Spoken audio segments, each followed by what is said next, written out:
Ano ang gagawin mo kapag may nakita kang nag-aaway sa barangay?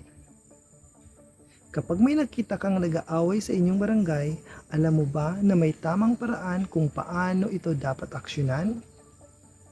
Maraming tao ang agad nakikisali, sumisigaw o nagbibideo.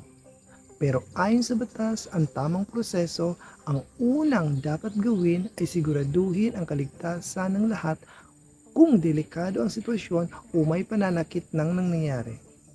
Agad na tumawag sa barangay o sa pulisya. Iwasan ding makisawsaw kung maaari kang mapahamak. Mas mahalaga ang pagiging mahinahon kaysa padalos-dalos na pagkilos.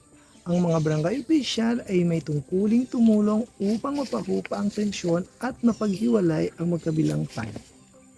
Kapag kumalma na ang sitwasyon, saka lamang isinasagawa ang maayos na pag-uusap o mediation upang marisolba ang problema.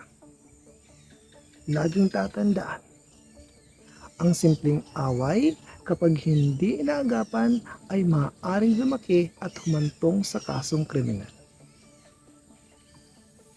Kaya mahalagang pairalin ang respeto, pag-unawa at tamang proseso. At isa pa, hindi lahat ng nakikita sa social media ay dapat agad i-post. May mga sitwasyon na mas makakatulong ang pag-report sa awtoridad kaysa pagkuha ng video para lang sa content. Dahil ang tunay na responsabling mamayan ay hindi nagpapalala ng gulo, kundi tumutulong para maibalik ang kapayapaan sa komunidad.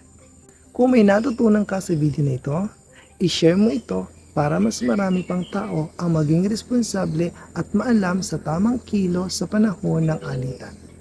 Huwag kalimutang mag-follow para sa mas marami pang educational at makabuluhang videos. Marami pong salamat mga padaba ko.